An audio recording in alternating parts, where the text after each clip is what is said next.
Good morning, everyone.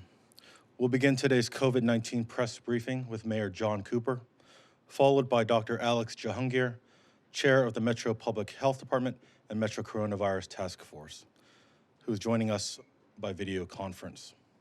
This morning, we are also joined by Chief Steve Anderson of the Metro Nashville Police Department and Mary Lyndon Salter, Executive Director of the Tennessee Association of Alcohol, Drug, and Other Addiction Services. Director Chief William Swan of the Office of Emergency Management and Nashville Fire Department, Dr. Michael Caldwell, Director of the Metro Public Health Department, and Deputy Chief John Drake of the MNPD are here with us to help answer your questions. We will now begin with Mayor John Cooper.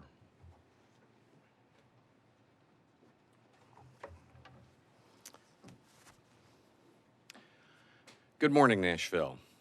Now, before we begin our COVID-19 update, I want to once again address the vandalism and premeditated acts of arson, which have diverted our attention from Saturday night's peaceful racial justice rally and its vital message of reform. Late Saturday night, amid the destruction in the historic courthouse, were scattered pieces of the granite plaque, the memorial to one of the most important milestones in Nashville civil rights history, when 3,000 Nashvillians marched to the Metro Courthouse steps in April of 1960 to peacefully demand equal treatment under the law. Now, the pieces of this very plaque were actually used to break out the windows of the courthouse. Now, this monument honoring Diane Nash, and let's acknowledge the other student civil rights leaders from Fisk, Meharry, TSU, American Baptist, and Vanderbilt, was shattered, and its fragments were thrown through the office windows of the mayor's office, including Deputy Mayor Brenda Haywood. Now, Brenda is the first black woman to serve as deputy mayor in Nashville, the first student to integrate Stratford High School, and a retired Nashville public school teacher and administrator. This vandalism and arson ignored the sacred history of nonviolent social change that has taken place on those very courthouse steps. Now, Metro Police have already made one arrest in connection to Saturday night's vandalism and arson investigations, and we will find those involved in these criminal acts and prosecute them. We will not let their behavior distract us from the work we must do for equal justice for Nashville's black community. Now, this morning, I want to welcome Chief Steve Anderson of the Metro Nashville Police Department, who is here to provide an update on this weekend's public safety response and continuing criminal investigations. And I am grateful to all Nashville's public safety officers for their hard work this weekend. Our police officers showed tremendous restraint on Saturday while engaging in honest dialogue with peaceful demonstrators and prevented confrontations, reflecting their professionalism and training in de-escalation. Last night, our streets remained calm. We are continuing to examine our curfew policy day by day, but we will establish a curfew again this evening, June 1st, but pushing the start time to 10 p.m. until 6 a.m. in order to protect all Nashvillians. The words of the destroyed civil rights tribute, the granite plaque, which was used to vandalize the historic courthouse, begin on the 19th of April, 1960. Nashville proclaimed itself a beacon of civility, common sense, and reconciliation. I believe in these words, and we need these words now. I urge all of us to help protect and treasure Nashville as a beacon of civility as we listen to one another and work together to root out racism and systematic bias in our community. Now, as we enter the second week of Phase 2 for our roadmap for reopening Nashville, I want to thank all local business owners who are acting responsibly and taking care of their staff and customers. Our economic reopening would not be possible without your support. And to all Nashvillians who are maintaining healthy habits to protect yourselves and your loved ones, please keep up the good work. Every time you wash your hands, wear your mask in public spaces, or practice safe social distancing, you are making a difference and could be saving a life. perhaps even your own, and you will help us get back to work sooner. Now, this past Friday, May 29th, we announced that Nashville's world-renowned live musicians and entertainers could return to restaurants and bars throughout Davidson County under guidelines to keep both themselves, staff, and customers safe.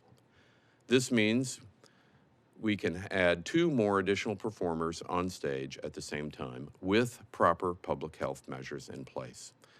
Our ongoing collaboration with public health experts and business owners have helped us develop this important update to the roadmap, but we must move forward carefully. I urge everyone to proceed with care as we work to uphold Music City's global reputation for safety. These new live entertainment protocols and other Phase 2 details are carefully outlined on Metro's COVID-19 website at covid19.nashville.gov. Remember, a successful economic restart will require all of us to keep ourselves and each other safe. By maintaining social distancing, wearing masks, and observing other important safety measures, we will be able to advance through our roadmap without interruption and ensure a sustained reopening. Now, today we're joined by Mary Lynn Salter, Executive Director of the Tennessee Association of Alcohol, Drug, and Other Addiction Services, who is here to discuss the Tennessee Red Line, a 24/7 addiction treatment and recovery resource. Overdose deaths have increased across the United States since the beginning of the COVID-19 pandemic, including here in Davidson County.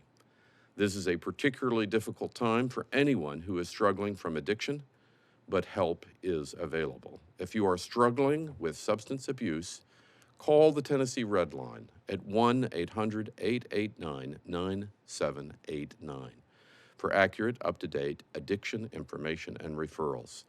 And as always, please consider contributing to the COVID-19 Response Fund or visit Metro's COVID-19 website to learn how you can obtain direct financial, food, mental health, and social service assistance.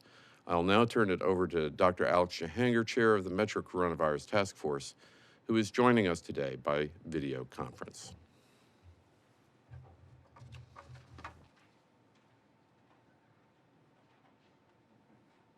Thank you, Mayor Cooper, and good morning, Nashville. I had a conflict in my schedule today, and so I'm joining you remotely today and also will on Thursday. Here's the latest on coronavirus in Davidson County. We now have 5,517 confirmed cases. That's an increase of 132 cases in the last 24 hours. 1,289 cases are currently active, and 4,165 cases, or 75% of all cases, have recovered and have been cleared. We now have 63 Nashvillians who have died because of the COVID-19 virus. Hospital bed availability is at 31%, and available ICU beds is at 28%. Both of these metrics are back in the green section this morning. At one point last week, they were yellow, and this is normal as these numbers are fluid. As the hospitals open up more and deliver more care, these numbers will change daily. The important thing to remember is that Nashville is fortunate to have a very strong and robust healthcare system, and we are confident that we have sufficient capacity if we need it. Here's the latest race data we have collected. The Davidson County confirmed cases include 34% white, 18% multiracial, 13% Black or African American, 5% Asian, 8% unknown, and 22% pending. And of the 63 Nashvillians who have died, 31 are white, 26 are Black or African American, 4% are listed as other, and 2 are of Asian descent. These numbers have stayed consistent over the past month. The virus highlights health disparities which exist in our society, where minorities and those with limited access to health care are seriously impacted disproportionately. And these numbers continue to show that story. That is why it is important for all Nashvillians who are concerned about the virus to get tested. 3 community assessment centers and our assessment hotline are open today. The center is open from 9 a.m. to 3 p.m. every Monday through Friday, and the assessment hotline is open 7 days a week from 7 a.m. to 7 p.m. Please call 877-7777 and speak with a medical professional if you have any questions or concerns regarding this virus. The hotline and community assessment centers are free services for our residents. So, if you think you have the virus, if you have been exposed to someone who has the virus, or if you're just concerned, please call the hotline or please visit one of our assessment centers. We are now in the beginning week 2 of our phase 2 of our roadmap to reopen Nashville. And as we continue, we have good momentum. Please do your part though. Please stay at home, keep your distance if you go out, wear your face coverings when you do go out, and get tested if you have any concern around the virus. And please make sure to take care of your loved ones. I will be available for questions at the end of this speaking portion. I now would like to introduce Chief Anderson.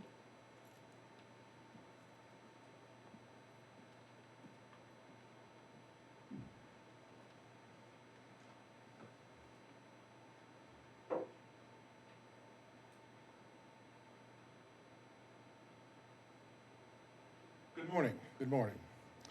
At 8 o'clock last night, detectives from our Specialized Investigation Division and our SWAT officers arrested 25-year-old Wesley Summers at a home in the Madison area. It was citizen tips and other elements of our investigation that we identified Summers as one of the persons responsible for the arson attack on the historic courthouse Saturday night. He's the person in the photographs seen by many of you.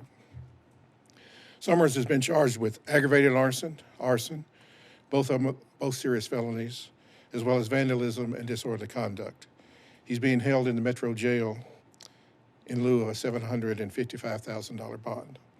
I'd like to thank District Attorney General Glenn Funk for personally working with our officers last night to ensure that proper charges were lodged and also that appropriate bail was set for Mr. Summers.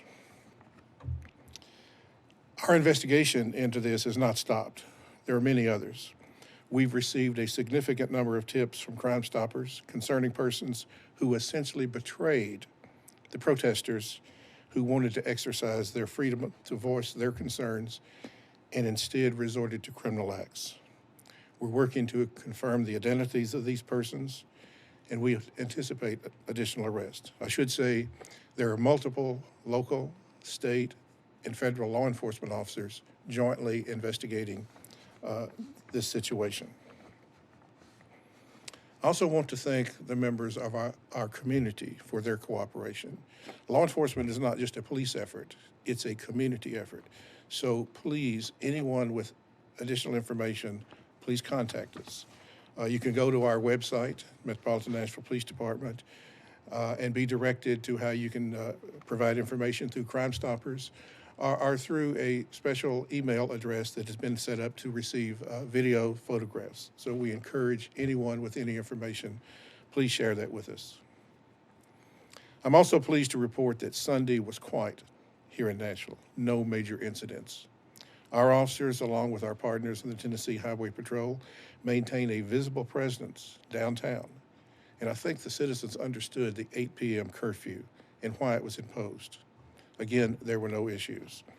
And certainly I want to thank the state agencies, the TBI, the Tennessee Highway Patrol, and the National Guard for assisting us and continuing to provide that assistance.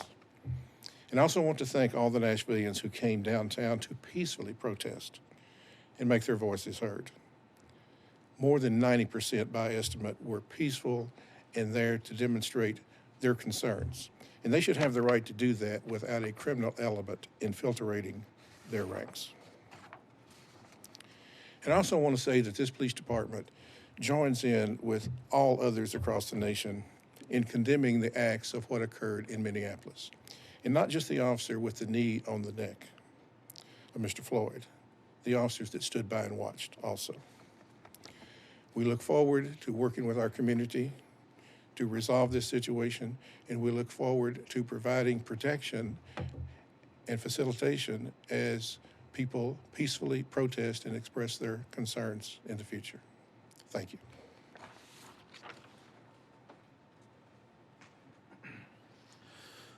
Thank you, Chief Anderson. I'd now like to introduce Mary Lyndon Salter Executive Director of the Tennessee Association of Alcohol, Drug, and Other Addiction Services.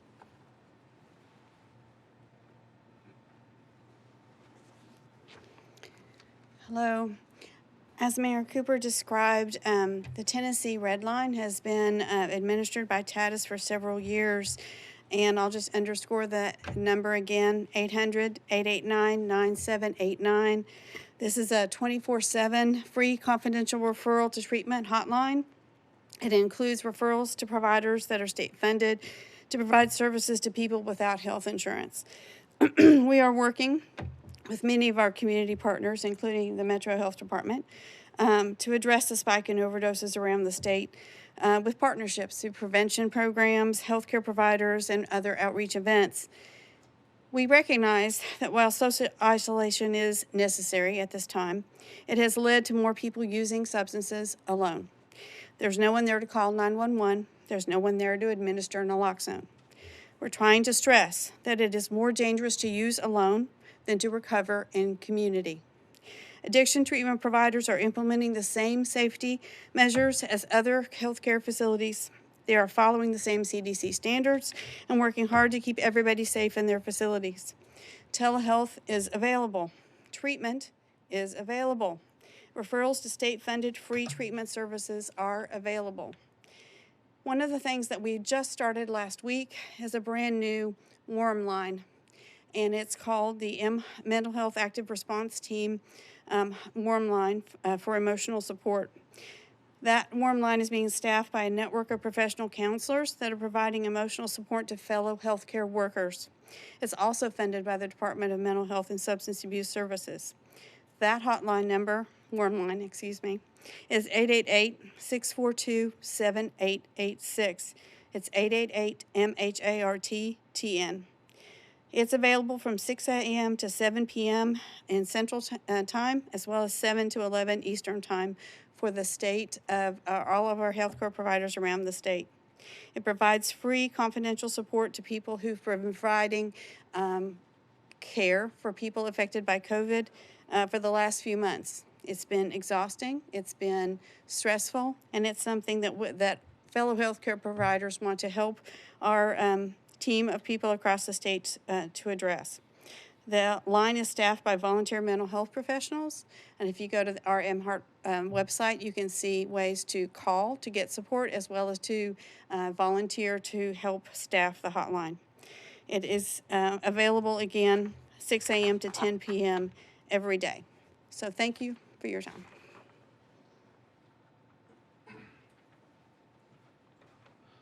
Thank you, Ms. Salter. Let's begin today's Q&A session with Jeremy Finley at WSMV. Jeremy. Good morning. Thanks again for answering our question, and thanks to all the officers who kept citizens and the press safe on Saturday night. I have 3 questions. The first, given the damage to the Metro Courthouse and the businesses on Lower Broad and on Fifth Avenue, do you feel that you underestimated the size of the numbers of people that would end up vandalizing and looting? Do you feel at all that you were caught off guard? Second question, those of us who were on Broadway overnight on Saturday, we watched as the Tennessee National Guard arrived, but only after Metro Police had cleared the street fully. This again raises the question if the violence was underestimated at all. And third, do you have any reason to believe that the violence and looting was coordinated at all by groups outside of Nashville? Meaning, do you have any proof that organized radical groups were involved in causing that damage? Thanks again. Thank you, Jeremy. Chief Anderson.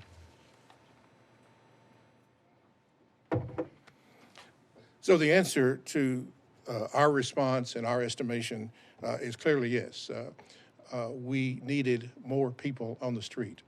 And looking at the size of the event, the anticipated size, we actually close to doubled the number of people that we had immediately available based on the crowd size, based on the specific need. And I think you can see probably for the first time in Nashville at any march, any demonstration, you saw officers in tactical gear. We don't really do that, hardly ever do that, but we felt it was important. We did not obviously anticipate the violence the magnitude of the violence that occurred and the leadership that caused that to occur. As to the question of whether this was an organized event, obviously there was some organization that occurred. Who is responsible and how it occurred is subject to further investigation.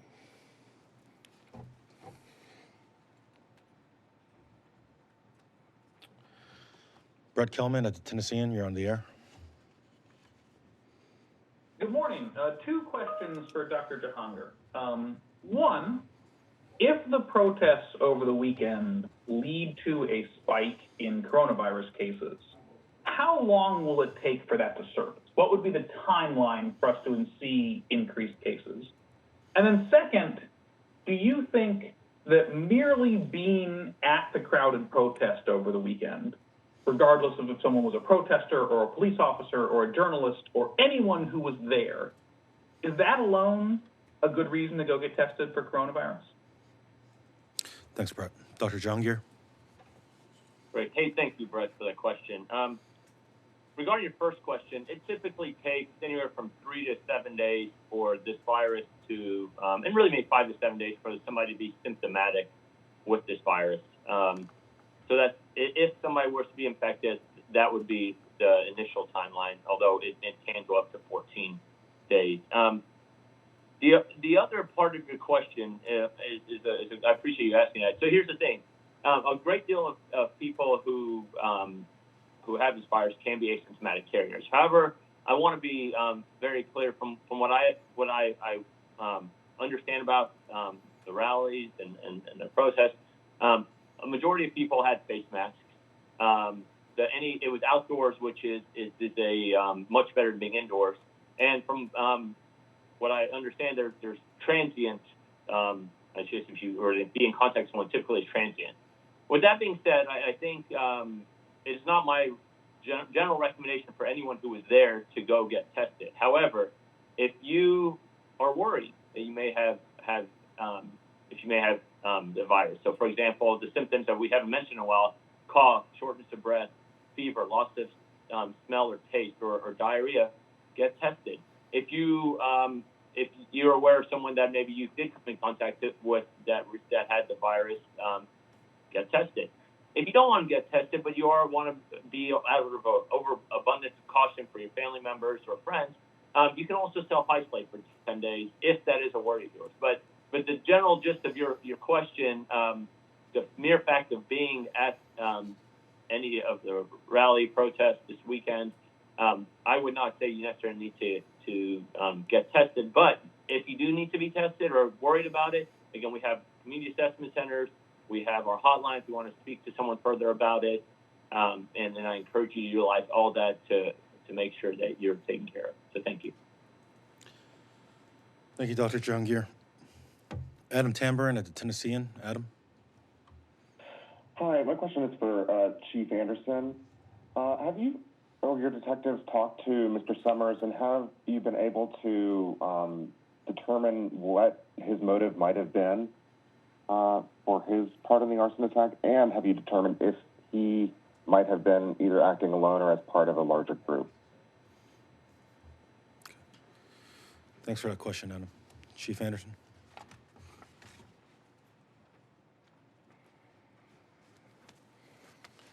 So Mr. Summers did not talk with our detectives to any extent, and certainly did not express any admission of guilt or his motives.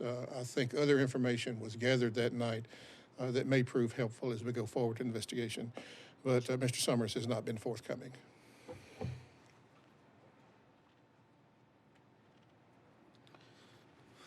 Julia Palazzo at WKRN.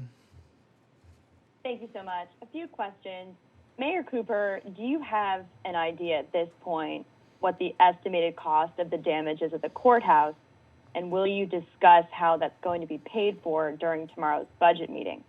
Second question for you, similar to the fund set up for people affected by COVID-19, will there be a fund or some kind of resource set up for the businesses that were damaged over the weekend?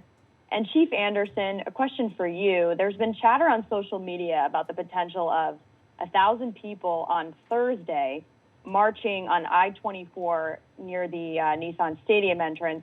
And then there's also talk about another protest to the state capitol on the same day. Are you aware of these events, and how are you planning for them and any other potential ones in the future? Thank you. Thank you. We'll start with Mayor Cooper.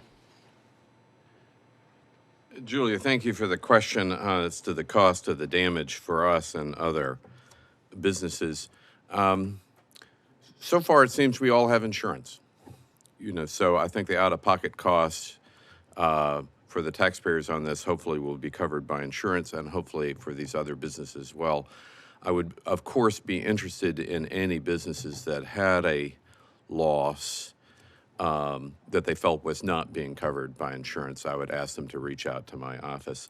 I want to take a moment and applaud so many citizens who are coming down and with their own time, effort, and money helping to clean up once again.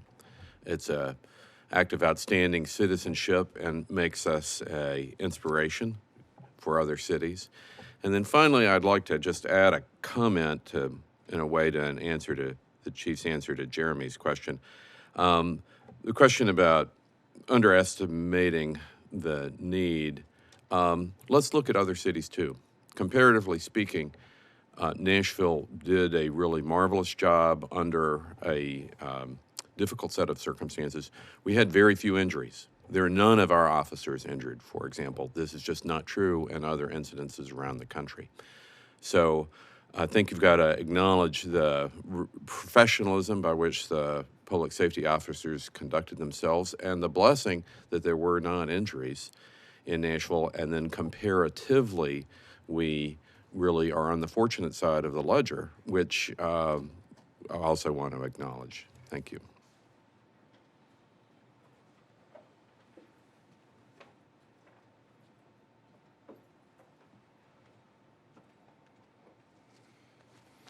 Thank you, Julie. And when I was up here earlier, I should have also given thanks to Deputy Chief John Drake, who did an outstanding job Saturday night of personally organizing our response and staying all hours of the night to make sure that everything was carried out. So he is currently, as we all are, monitoring what may occur on Thursday night and making plans accordingly. So, Chief Drake, would you come up and speak to that?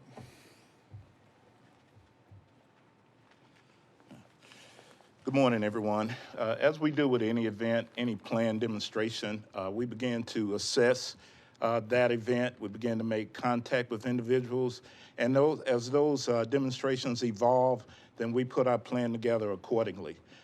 This event will be no different. We'll make contact, we'll work with state and local agencies, and we'll have a plan put in place as we did for Saturday.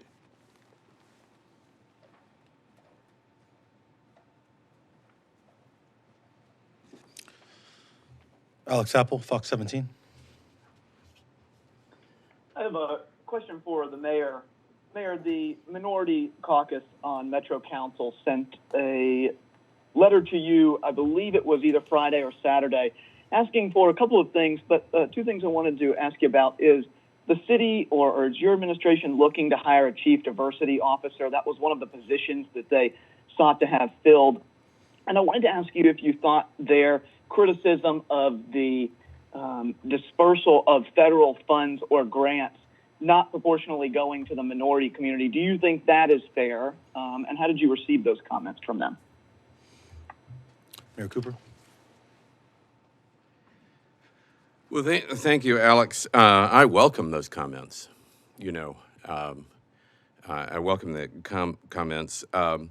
The path of diversity and establishing equal treatment is always a concern, and we will do it and do it well. And I'm always grateful to Deputy Mayor Haywood in helping to lead our efforts in this direction.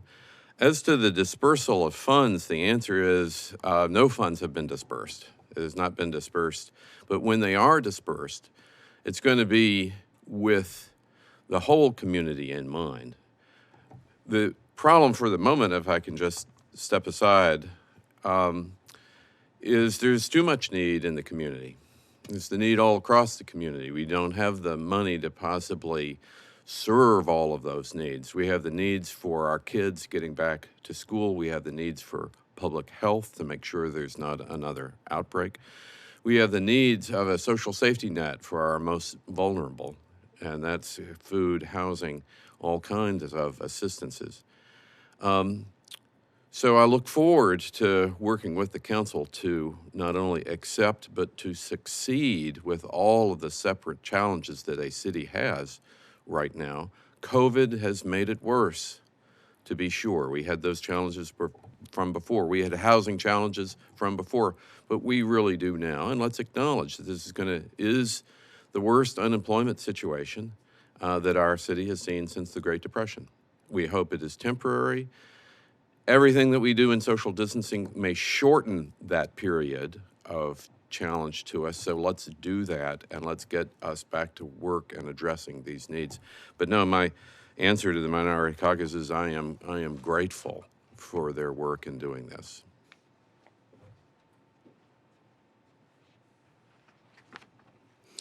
David Mitchell, WPLN.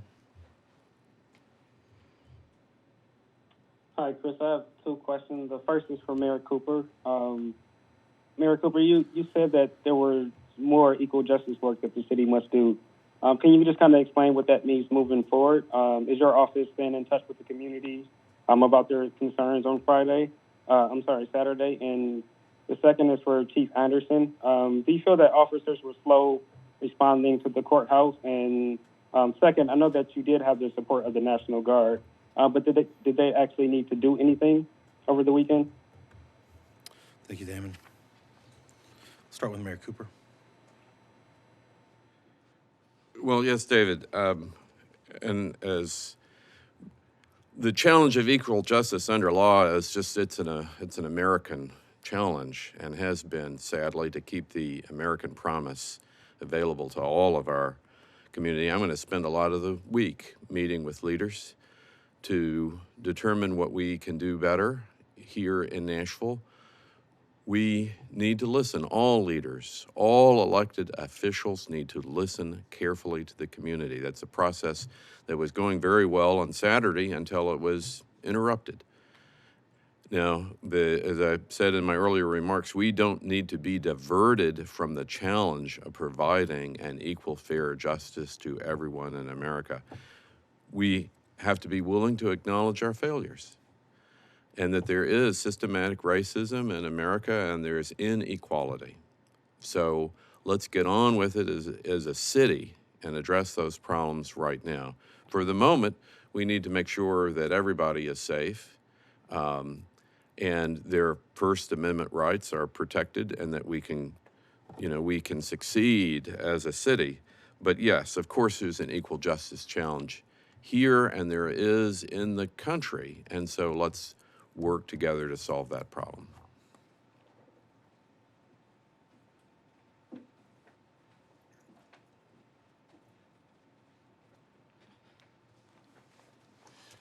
Thank you for your question. In regards to a slow response, I don't feel that our response was slow. We had a group of police officers at the courthouse. We had a team in civil disturbance gear.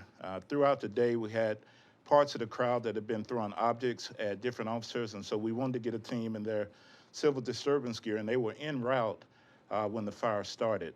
As the fire started, the team got there,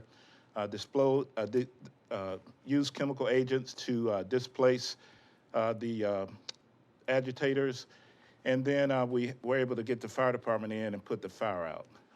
We'd like to thank the National Guard. They did come. They sent about 70 guardsmen. They helped guard the Capitol and other buildings. And the Tennessee Highway Patrol, who helped us as well. They came and had a response to help us do that a little quicker. So.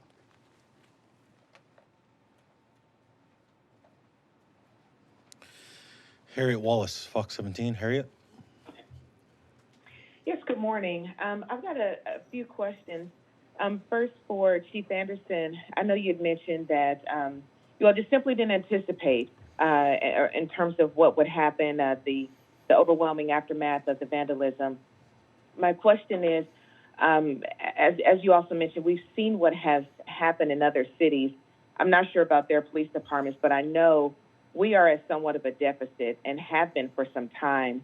Was there any consideration to getting aid from also neighboring police departments, even activating or looking at getting the National Guard in sooner rather than later?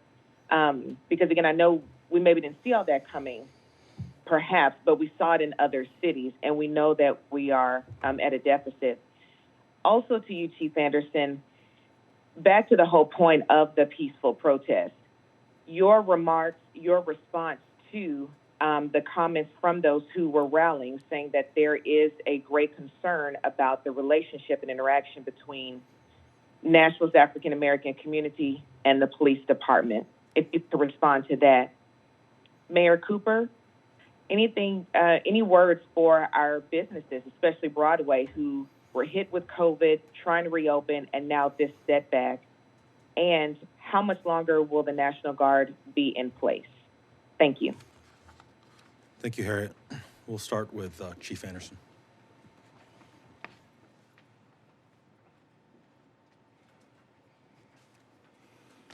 So, Harriet, thank you. And in response to your first question, yes, we watch what goes on in all the major cities on a daily basis. But this is Nashville, and so we planned our response based on our history here in Nashville. As I said, we did increase the number of people available, but we try to send the right message. We try to make sure that Nashville is a place that people know that they can march the streets, that they can express their thoughts, and they'll have the assistance of this police department and this government to do so. So having people there in other than our traditional police clothes just sends the wrong message. Obviously, we had people in reserve. Obviously, we can always count on surrounding agencies for support. And they did provide support as the night went on, as did the Guard, as did the Highway Patrol. Your second question, I'm not sure I understood that.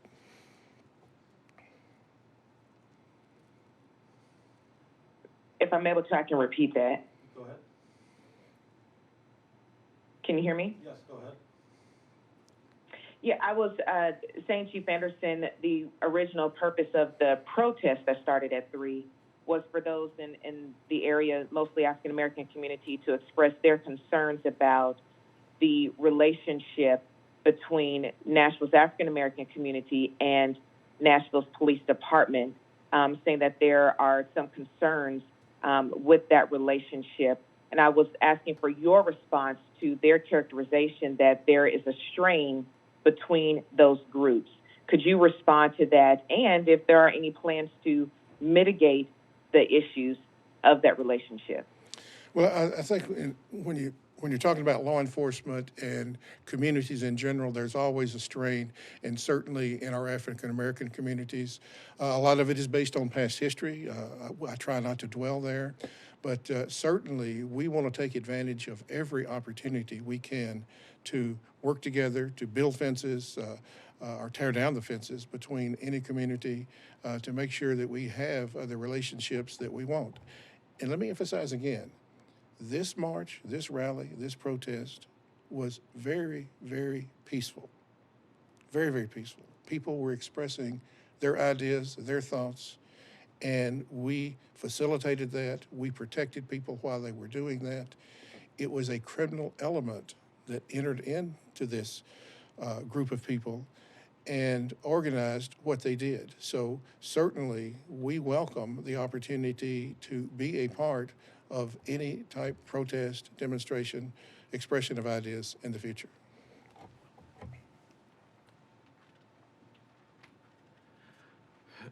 Thank you, Harriet. Two parts of your question I wanted to respond to.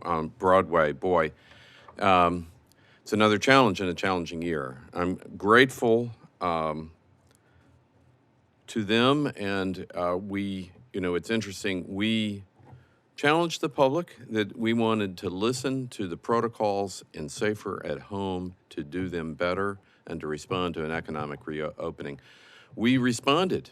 We listened and responded. The the city is able to do that, and we were able to modify the phase 2 opening live music rules so that we can get back to work sooner, more people can be employed and have some level of vibrancy in that space, which is much needed. And then this happened, and of course it's a setback.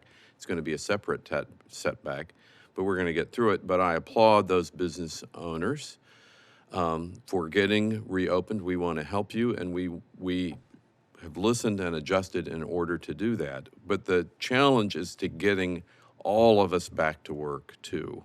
And we're going to do that, and the way to do that, again, is social distancing and safety at this phase. As per safety, how long will the guard be in place? The guard will be in place until we are confident that, we are back to normal. The part of the use of the guard is to make downtown Nashville, and again, the curfew will go on at least for one more night, but be pushed back till 10 o'clock, so that everybody participating in our public spaces downtown feels completely safe, and our residents also. And safety first, and I'm grateful to the guard. Let's be grateful to our public safety officers here first. They're carrying the load here. They have been overtime shifts, hundreds have had extra dedicated service and a season of dedicated service, but they're getting the job done for us. I'm grateful to the state to supplement that effort. But when you find our safety officers, go thank them, because it has been a challenging time for them. And I'm grateful to the state to allow us to supplement our response, because some of these folks need a little bit of time off occasionally too. And I hope to make that happen for them. Our last question comes from Nayeli Alamia at 96.7 FM. Hi, good morning. I have a couple questions. One of them, can you give us an update on the mask distribution? What about the mask caused a pause in the distribution? Will there be more in the future? If so, when can we expect them? And what do we do with the masks that were already given out? My other question is, has there been a reward given for the tips that were given to the Crimestoppers after arrest made yesterday? And my last question is, we are in the second week of phase 2, like you mentioned.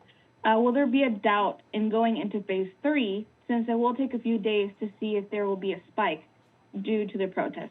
Thank you. Thank you. We'll start with Dr. Caldwell.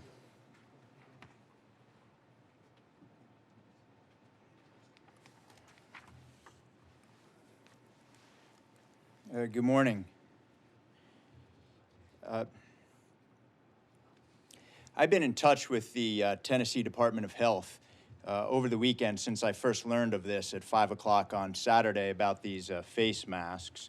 We knew that there was a substance called Silvadur. It's an antimicrobial substance, and it is applied to this fabric.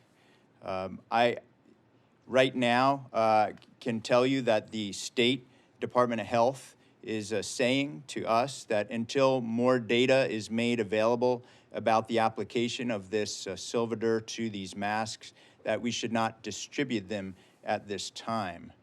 If you are comfortable wearing the mask, then please do so. I think that if you're not comfortable wearing it, we recommend you find some alternative material. But until we get more information from the Tennessee Department of Health about this, we are not going to be distributing them anymore. I'm not overly concerned with the safety of these masks, although I am concerned enough, and I'll be working with the Tennessee Department of Health to get more information as soon as possible. And we'll turn it over to Dr. Jahangir to answer the question about phase 2. Yeah, thank you so much for your question. My answer for you is we will continue to look at our many metrics over the next several days.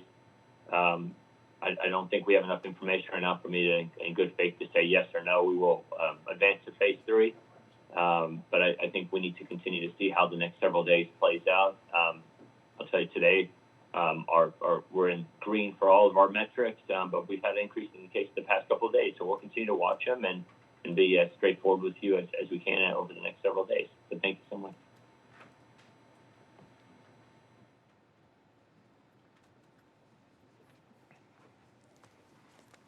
And thank you for the question about Crimestoppers and the opportunity to talk about it again. Crimestoppers is a separate entity from the police department. Donations are raised throughout the business and throughout the community to fund Crimestoppers. There's a board that operates outside of the police department that makes decisions on the tips that it receives. So Crimestoppers pays varying amounts, but it's based on not only the arrest of an individual, but also the indictment of the individual. So those will be determinations made by the Crimestoppers board. So you can go to our website and find out how to contact Crimestoppers anonymously. You can find information on reporting things directly to us, or all sorts of information about the police department, wherein that you could decide how to report any information you may have. Thank you.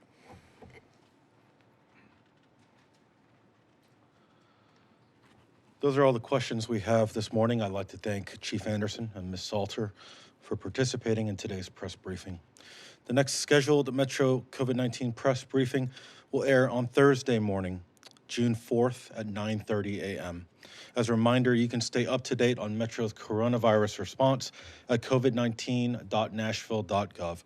Thank you for joining us. This concludes today's COVID-19 press briefing.